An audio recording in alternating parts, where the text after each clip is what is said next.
안녕하십니까. 요한복음 1장. 와, 누가복음까지 잘 하셨습니다. 요한복음 1장 같이 살펴볼게요. 자, 요한복음이란 먼저 좀 개요를 살펴보고 가죠. 요한복음을 기록한 사람은 사도 요한이라고 합니다.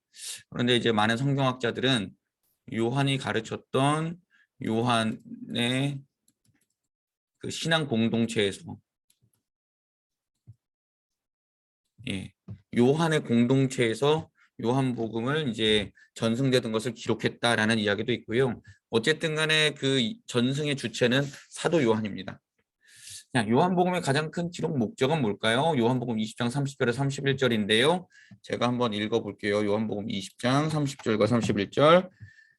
예수께서 이 책에 기록되지 않은 많은 것들도 행하셨으나 표적도 행하셨으나 이것을 기록함은 너희로 예수께서 하나님의 아들 그리스도이심을 하나님의 아들 그리스도이심을 믿게 하려 하며 너희로 믿고 그 이름을 힘입어 생명을 얻게 하려 합니다. 예, 그게 제일 중요합니다. 생명을 얻게 하는 가르침. 자, 누구를 믿어서요? 예수를 믿어. 생명. 그럼 예수를 믿으면 생명을 얻는다. 어떤 생명일까요? 인간의 생명이 아닌 하나님의 생명, 영원한 생명을 의미합니다. 그리고 예수님이 어떤 분이신가, 예수님 무슨 일을 하셨는가를 알려주는데요. 이 특별히 요한복음에 보면 나는 무엇이다. 이거를 헬라어로 에고 에임이라 그래요. 아마 들어보셨을 거예요. 에고 에임이. 뭐 이렇게 하는데 나는 생명의 떡이고 세상의 빛이고 양의 문이고 선한 목자고 부활과 생명이고 길과 진리와 생명이고 포도나무다. 예, 이렇게 해서 7가지 자기 이해를 제자들과 사람들에게 알려주셨다라는 것을 우리는 알 수 있고요. 예수님은 생명을 주시는 일을 하러 오셨습니다. 예수님은 하나님 나라를 가르쳐 주러 오셨습니다. 그런데 요한복음에 보면 그 직접적으로 천국 혹은 하나님 나라 나오지 않아요. 그러나 예수님의 삶으로 증명한 것, 요한복음 5장에 나오는 베데스다 목가에서 38년 된 병자를 고치는 것, 천국엔 병자가 없다. 그리고 성만찬 사건에서 발 닦아주신 것, 제자들을 섬기는 것이다. 뭐 이런 것들이 다 그 하나님 나라를 가르쳐 주십니다. 자, 1장 이제 볼까요? 태초에 말씀에 계셨다. 1장 1절에 그렇게 나오죠. 태초에 말씀에 계셨다. 자, 말씀은요. 많이 들어보셨을 거예요. 로고스라고 합니다. 로고스. 어떤 것을 분명히 해주거나 설명해 하는 말이에요. 신약 성경에서의 말씀이라는 표현은요. 말한 사람, 그러니까 화자의 그 사람과 생각, 마음과 본질을 알 수 있도록 표현하는 것이죠. 요한복음에서 예수님을 말씀이라고 표현한 이유는요. 예수님을 통해서 누구의 생각과 마음과 본질이 나타났다고요? 하나님. 예수 그리스도를 통하여서 하나님이 드러나셨다. 나타나셨다. 하나님의 생각이 예수 그리스도를 통해서 우리에게 전달되었다. 이것을 알려주시기 위하여서 예수님을 말씀이라고 표현했고요. 예수님을 통해 하나님을 보여주는 의미로서 예수님을 말씀이라고 표현했는데 이 말씀이 태초부터 계셨다. 태초부터. 그러니까 하나님의 창조 때부터 하나님과 함께 계셨다라는 거예요.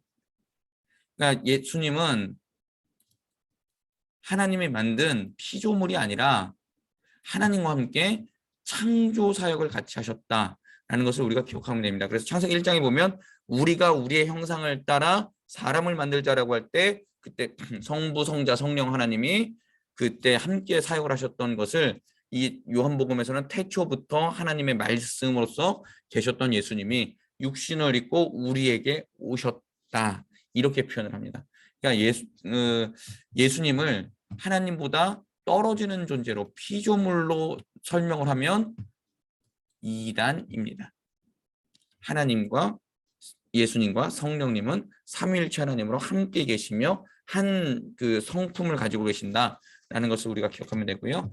그 말씀이 하나님과 함께 계셨다라고 하는데 얼굴과 얼굴을 맞대고 굉장히 밀접한 연합을 말하죠.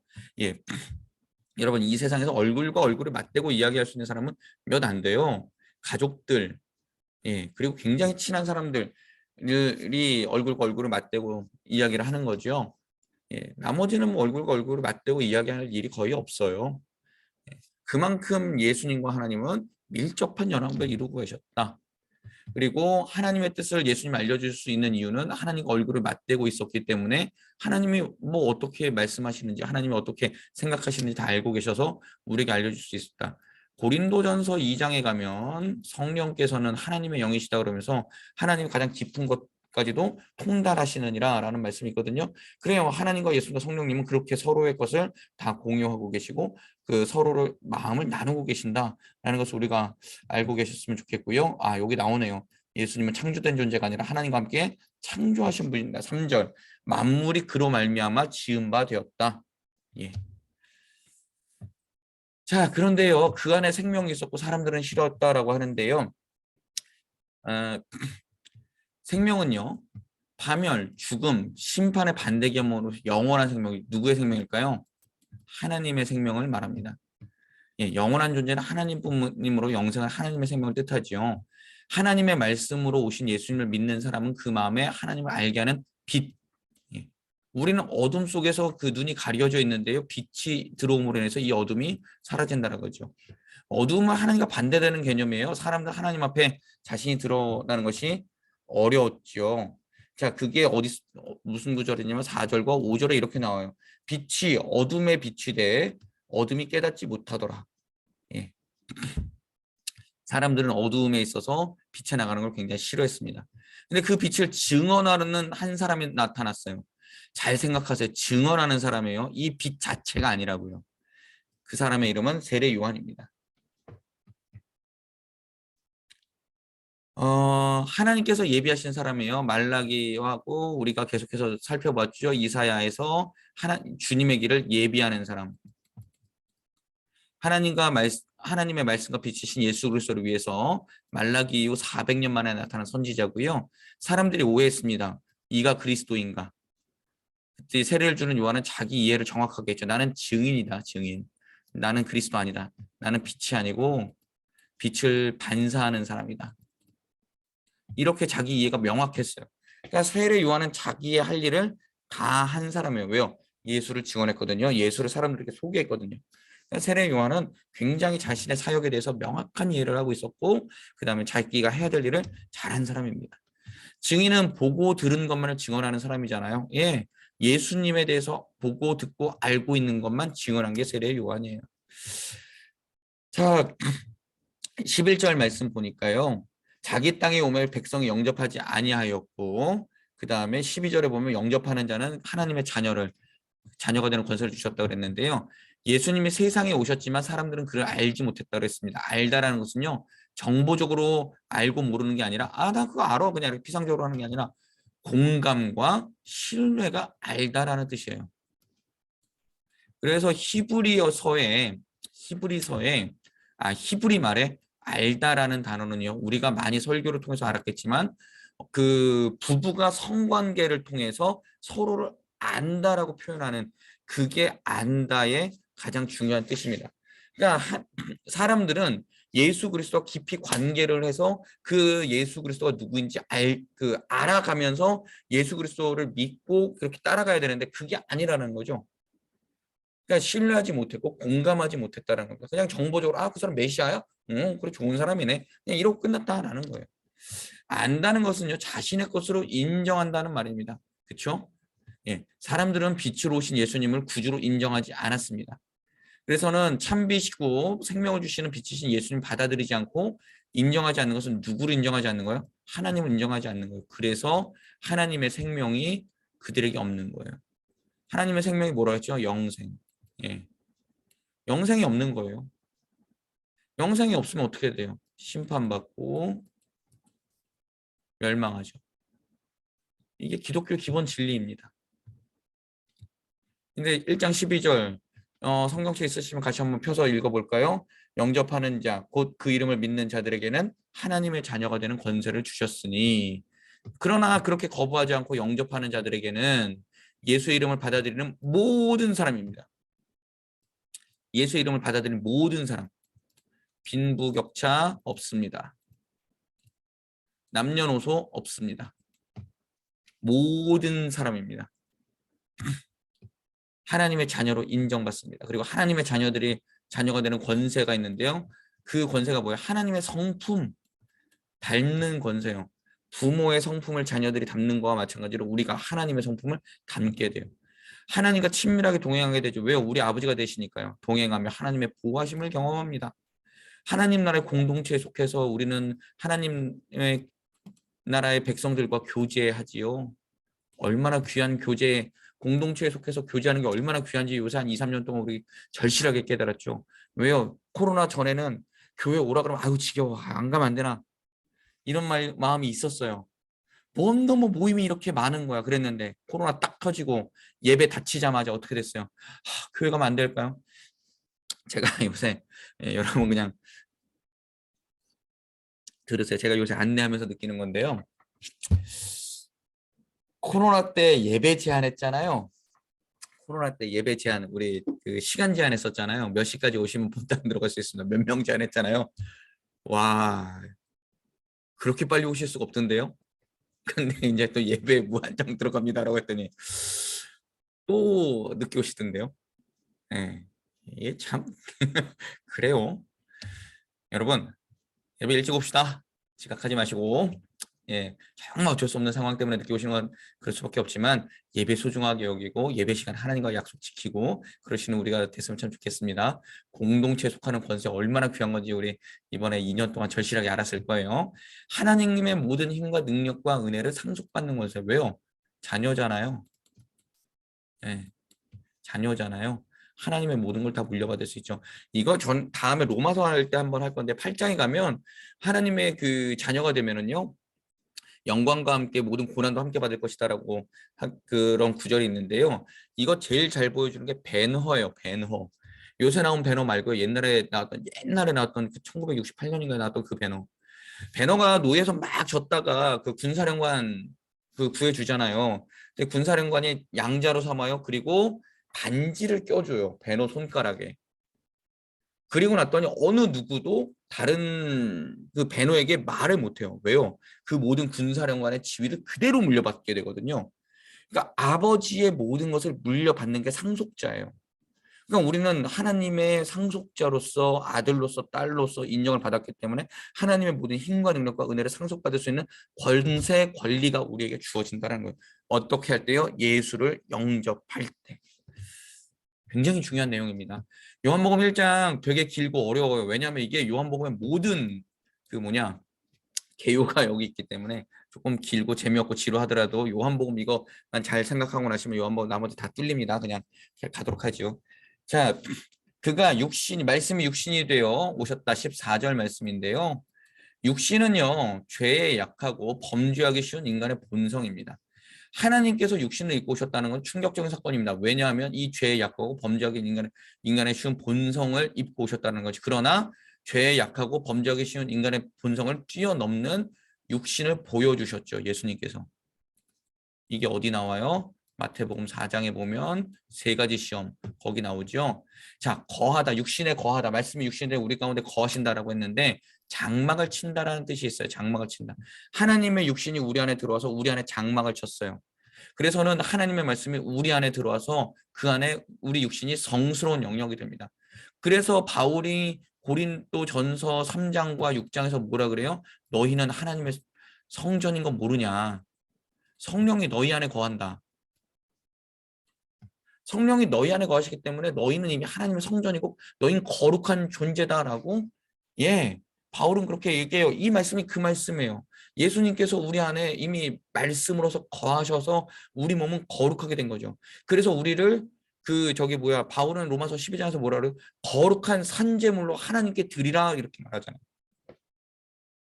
우리 몸은 악한 존재가 아닙니다. 우리 몸은 악의 도구가 아닙니다.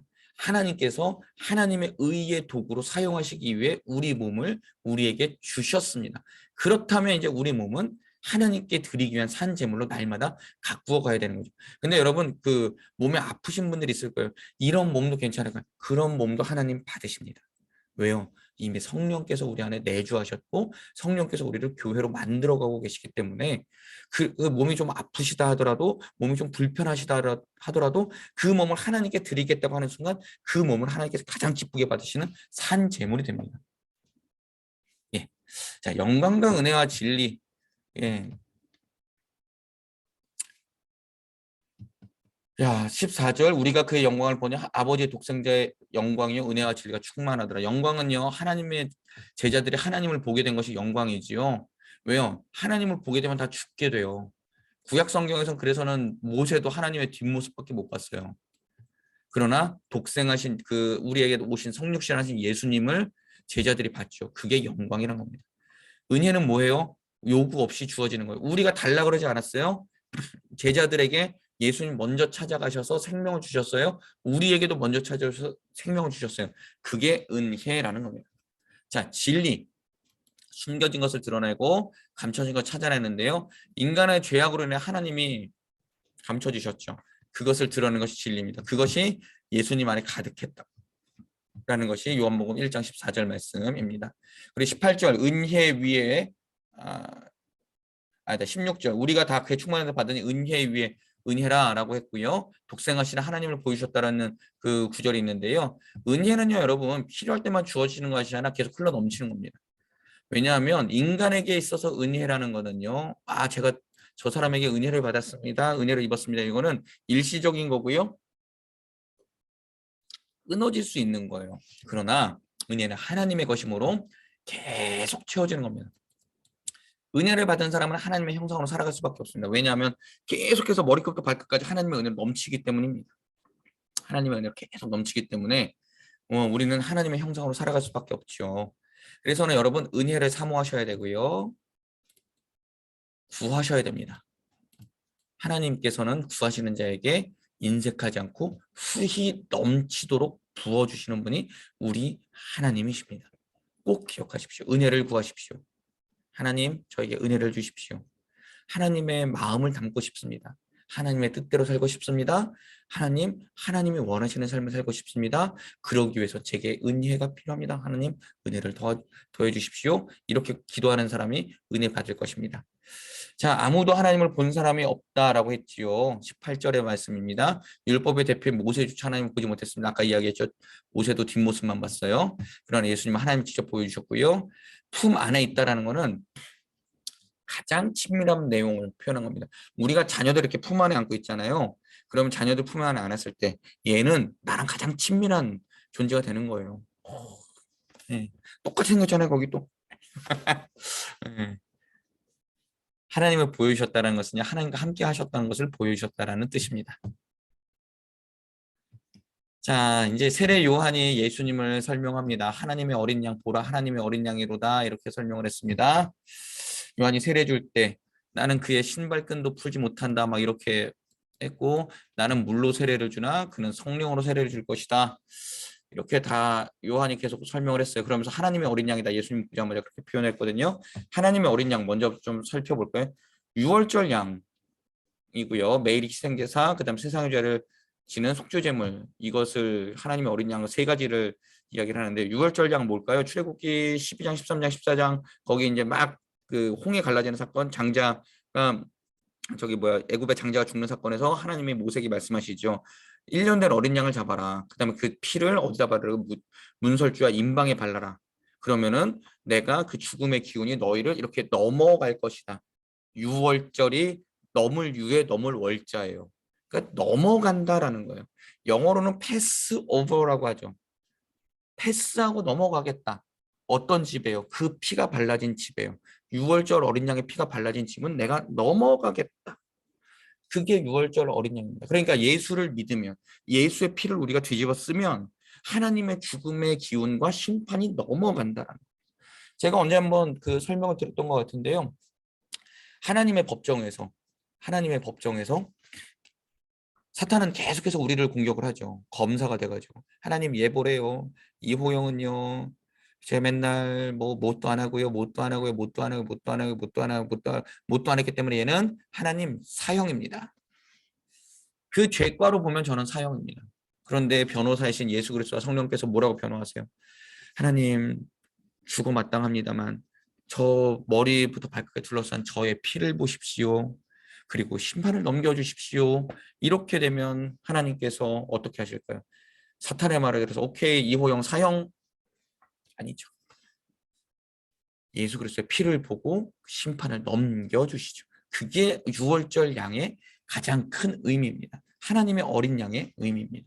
그리고 매일의 희생제사라 그러는데 매일매일마다 그 양을 잡아서 피를 제단에다 뿌리잖아요. 그러면서 어떻게 되는 거예요? 그 매일 지은 죄를 씻어내는 거예요. 이미 하나님과의 관계가 회복됐는데 잘못한 거에 대해서 우리가 회개할 수 있잖아요. 예, 그거 하는 거예요. 그래서 요한복음 13장에 베드로 사건을 두 가지로 해석하는 경우가 있어요.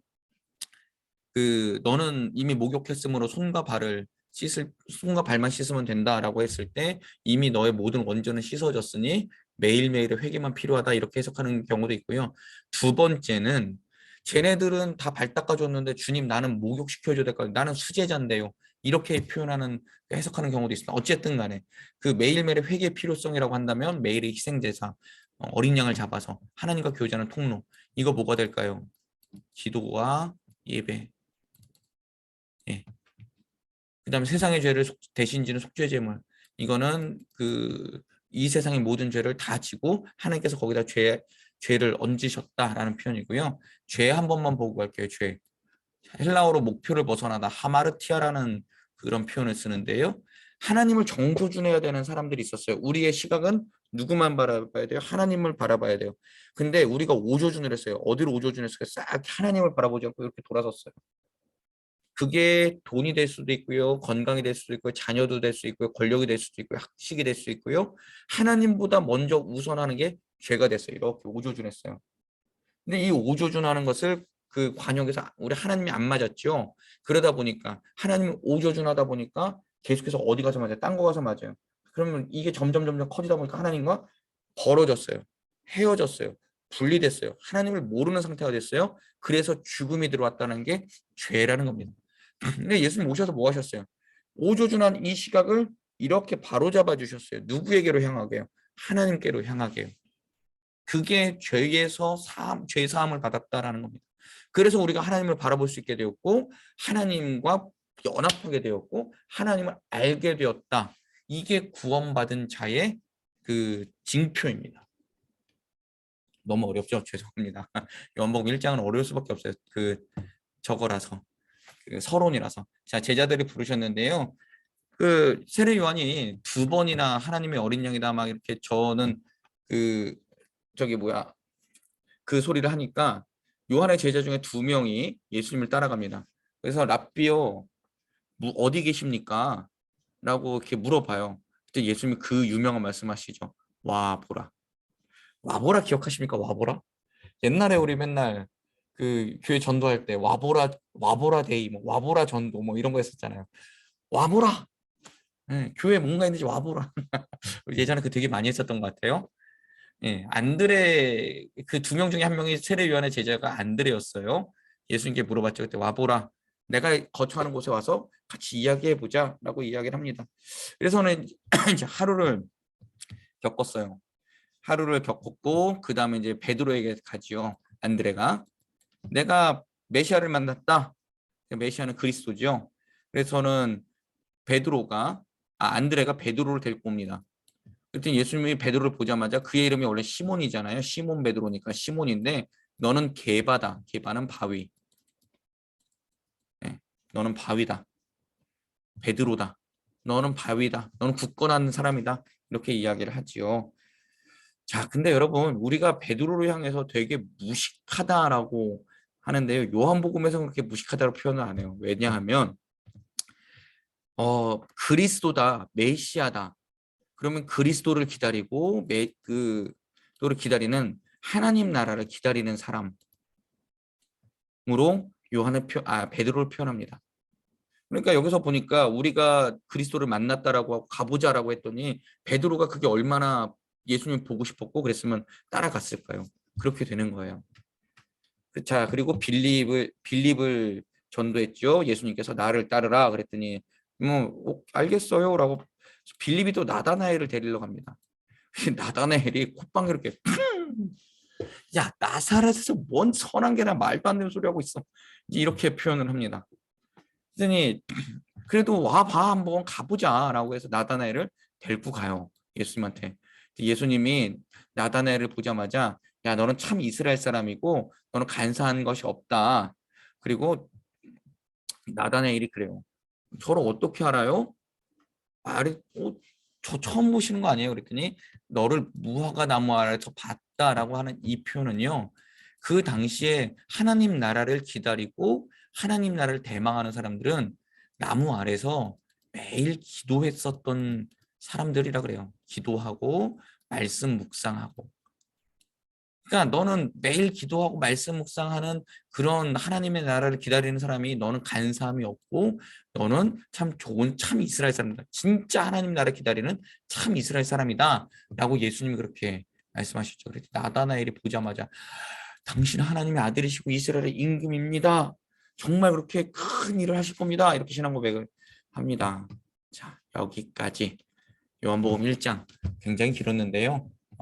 또 끝까지 잘 따라주셔서 감사드리고요. 내일은 요한복음 2장 가나 혼인잔치 성전 깨끗하게 한 사건들, 그리고 내일 모레는 뭐 3장 사건은 계속해서 3장 사건은 그 니고데모 사건 뭐 이런 것들 같이 계속 살펴보도록 하겠습니다.